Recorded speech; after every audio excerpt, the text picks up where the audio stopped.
What's going on, everybody? On behalf of the USMF, I am Nate Freeman. I'm joined today by the number 2 ranked 81 kilo fighter in America. I'm joined by Zach Bunnell. Zach, how you doing today? Doing well. Thank you so much, Nate. Glad to have you. So like I mentioned, you are the number 2 ranked 81 kilo fighter. You fought on the World Games qualifier back in March. Um, Talk to me about your experience there, and talk to me, how you feel coming out of it. And um, yeah, this is something that we're planning on doing every year. So just talk to me about this being the first one, and um, your overall experience. Man, my experience it was awesome. It, you know, um, I can't say it's exactly what I expected. I didn't expect to get the draw of having to fight all 4 days in a row, but I did prepare for it. You know what I mean? And in all honesty, when I did get the bracket laid out and I saw that I was going to be fighting all 4 days in a row, I was actually pretty pumped on it, just because I don't know, approaching the sport and everything about it in general, and especially getting ready for something like the World Games itself.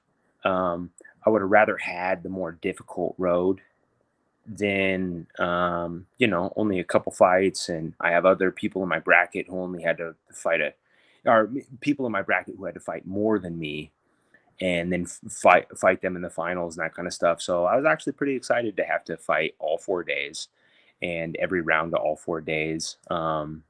It pumped me up quite a bit, because in terms of getting ready for the World Games and what that means, I'd rather have the hard road than the easy road. And then the actual experience of itself of competing in that, and having competed in the World Games themselves before too, in B class though, not in A class.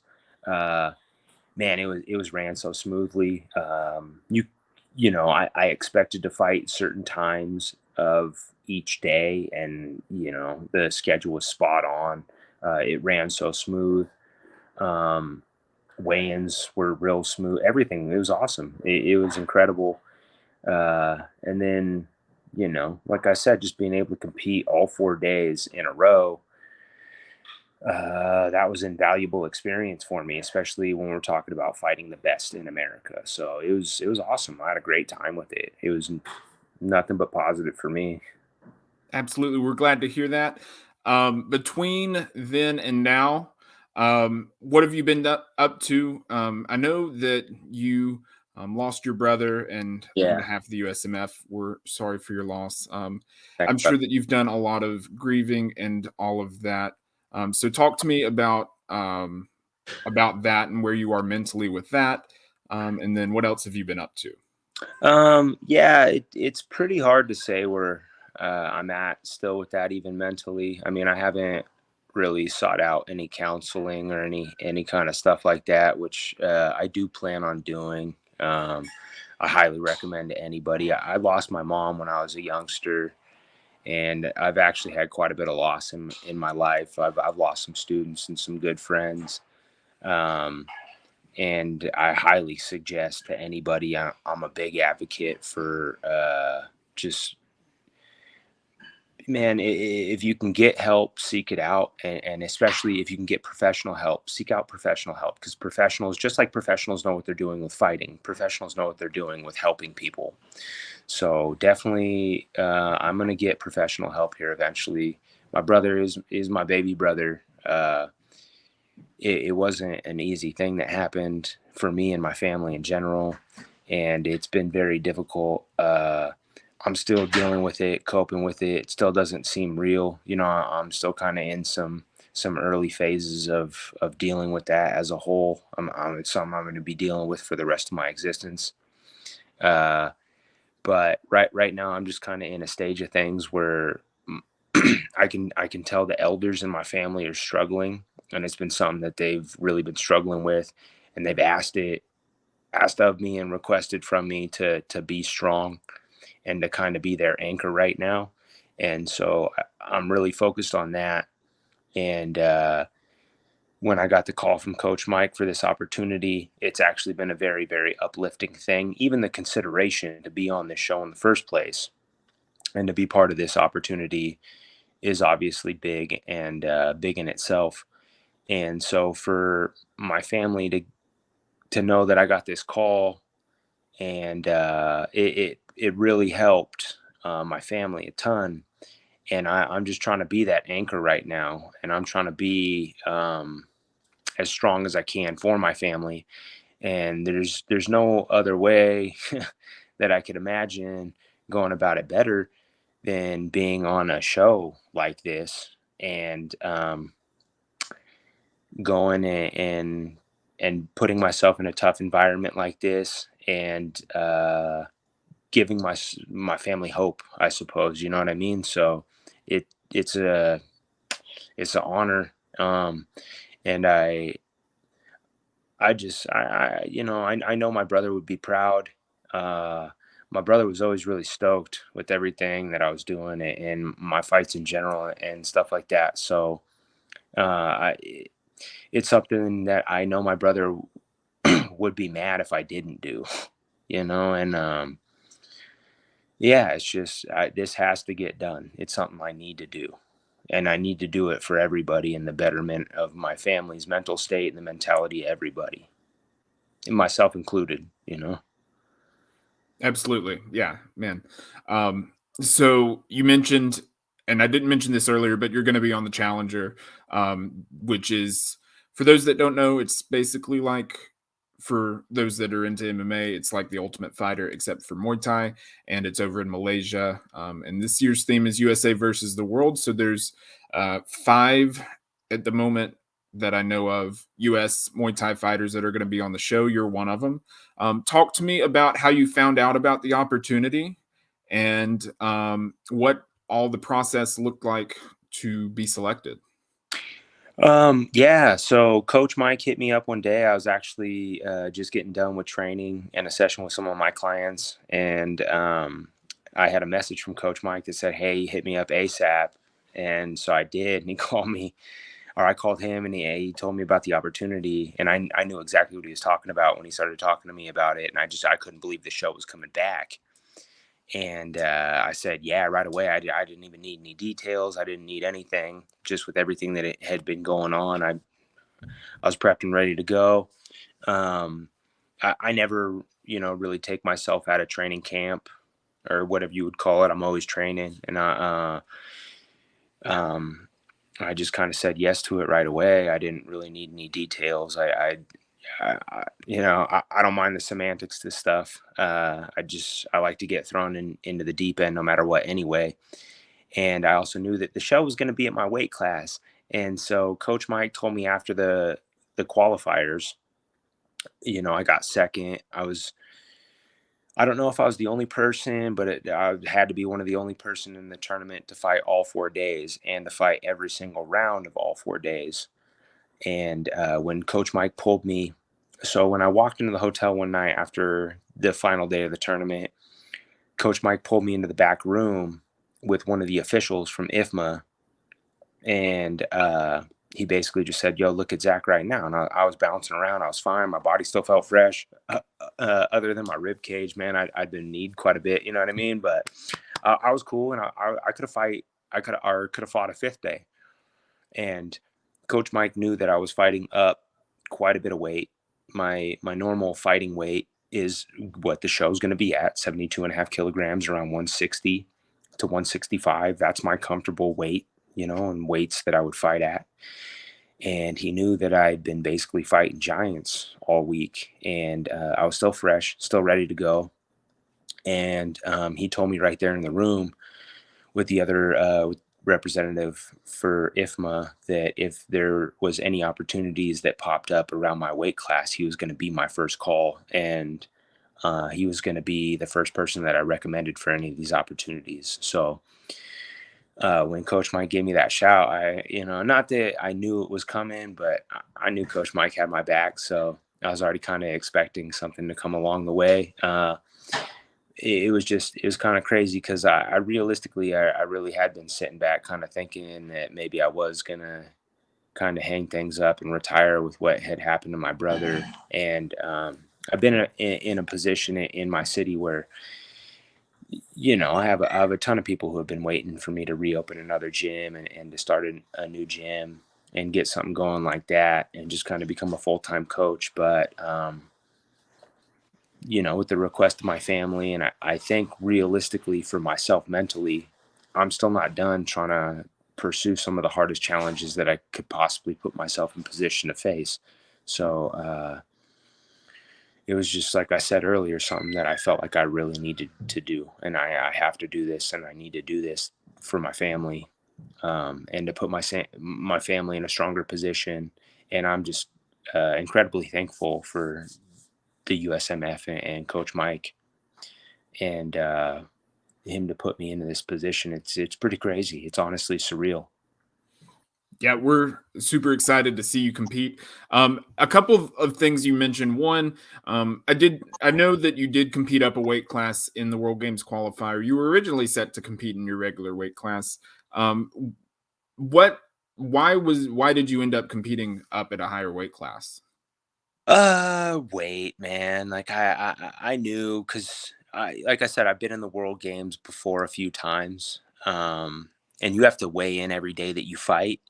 And I expected it's just something weird. I know how my luck works. And I figured, I just had already figured, like, man, I bet I go into this and I'm that dude that's going to have to fight every 4 days. And sure as shit, like, yeah, I had to fight all 4 days. And just knowing that I have to weigh in every single day, there's no way that I'm going to be able to weigh in every day at 71 kilograms, which is, around 156. And I just, that's not doable in terms of me being able to do that and be energetic every single one of those days and being able to approach every single one of those fights with 100% of my push, all of my energy, all my go. So I just kind of accepted that I'm gonna just have to go up to 81 kilograms, which is a 22-pound jump. But at least I'm gonna be able to make that 22-pound jump, and I'm gonna be able to have all my energy doing so. So I think my energy and me feeling 100% showing up to every single one of those fights was more important to me than, I don't know, fighting people around my normal weight. Yeah. Did you have to cut anything for 81 kilos? No, not at all. I was weighing in every day at like 173. So I was weighing in around 179 and a half, and I was going out every night eating pizza and lasagna. So I was sitting fat and happy, man. I was cool with it. So it was good. Nice. And you mentioned the other thing you mentioned was that you're sort of in the wait holding period for opening another gym. You've opened a gym or two in Reno, Nevada, where you're from. And Yeah. right now you're training basically out of your garage, correct? Where you're sort of Yeah. bringing in former students, bringing in people for privates and things like that to hold pads for you. Um, I guess my first question is why why I guess Yeah. why are Yeah. you Why? training that way and yeah, well, yeah, Yeah. just Yeah. No, no, I know. I get that question a lot. I've always had an issue of marching to the beat of other people's drums, and that's caused me to butt heads with a lot of people here in town. Especially when I always had the idea that I knew what I was doing. I know the direction I'm headed. I know what I'm pursuing. I know what this should look like. I know how this sport works, and I don't need nobody get offended by the term, but a bunch of old heads telling me that no, you need to do it this way, and that's going to piss people off if you terminalize or put stuff into that terms and say this and yada yada yada. I don't know. It's never sat right with me trying to have people control me and confine me into like certain ways I should be doing stuff and ways I should be talking about things and how I should be breaking stuff down. At the end of the day, this is not a gentle sport. Nothing about this sport is gentle. It's reality. And it's a pinnacle of human existence in terms of if they're fighting, right? And hopefully nobody gets offended, but man, there's two pinnacles to human existence. We got fighting and fucking, and they both have industries, right? Actually, matter of fact, those are two of the first industries ever created and paid for in human existence, was paying for prostitution and paying for people to fight for the land that you're on, so nobody's going to take it from you. So when you start getting involved in the industries of those and you start existing in those industries, it gets hard to kind of temper what it is that you have to say and the realities that you have to face day to day to day. And I've been kind of driven into a very unique position where I've been segregated to myself and my own devices for so long, and I figured out that they work. And so when I need to be forced into a position where I have to protect people from the reality of what it is that we're really trying to learn here, I have a hard time doing that. And I don't like to beat around the bush and to make, you know, to basically sell a fake product. I'm not here to sell anything fake. I want people to really understand what this is about. And I know people might say, well, what about the general public, Zach? They don't all want to be fighters. Yeah, I'm well aware. And I'm not here to only prepare people for fighting. But I've also had a lot of my students and a lot of people hit me up, female students in particular, hit me up and say, like, hey, I was about to be assaulted tonight. And I've had a couple of my girls hit me up and they knocked some dudes out that tried to assault them. And they were able to do that because I was able to show them what the reality of this actually is. And I had one of my girls, she actually knocked a dude out with a headbutt because headbutts work. And then I had another one of my students, she knocked a dude out that tried to accost her after work with an elbow. And yeah, when it's scary, but it is what it is. When you actually need to implement what this art is really about, you're dealing with a very extreme circumstance and situation. So hopefully you've been taught the right way. Because if you haven't, you can find yourself in a very bad position. You can be taken advantage of very easily in terms of male or female. It doesn't matter. It doesn't matter, what, where, or when. It just, bones don't discriminate when you start slamming them against somebody else's face. Man, yeah, wow. That's very insightful and very interesting. Um, and I think all of that you said is going to make for and your entire personality in general and your fight style and all of that, it's going to make for nothing but excitement on the show. And I am super excited to see you and the rest of the American team on the show. Before I let you go, though, I do want to give you the floor to thank any sponsors, thank anybody that is supporting you, and give the floor. How can people follow you on social media and all of that? Yeah, I'm pretty easy to find on social media. Maybe not so much on Facebook. I'm blocked on Facebook pretty often, but As are most people these days. try to start a new profile on Facebook under Ronan O Reno. So you can find me there on Facebook, and then I'm on Instagram. Just look my name up. You'll be able to find me. I'm always on Instagram. Other than that, yeah, I mean, those are basically two ways to keep in touch with me on social media. But no, I don't have any sponsors other than, I would say Coach Mike and the USMF, man. Coach Mike has my back harder than anybody, but anybody who would like to sponsor me, I understand I'm fairly controversial, especially the way I break things down, the way I talk about stuff. So I get why a lot of, sponsors steer clear of sponsoring me and helping me out. I get it, but Combat Sports, man. I mean, I'm sorry, Combat Corner. Combat Corner helps me tremendously, man. They send me gear all the time. They help me so much. They send me stuff whenever I need stuff to shoot, man. They'll see my gear wearing down sometimes in videos that I post, and they'll just send me new stuff. They help out tremendously, and they honestly make some of the best gear, period, in America. So Combat Corner, man, they've been helping me out for quite a while. Other than that, I literally have no one. I would have to throw a big shout out to my family and my girls, my dad. That's my sponsor, and then all my students and my clients that show up on the daily and just come and help pay for my training and my knowledge, my intellect that I have to share and spread. They're my sponsors. So I love you all. Thank you guys so much, man. Absolutely. This has been Zach Bunnell. He is heading to Malaysia here in a couple of days to compete on the Challenger Series. He almost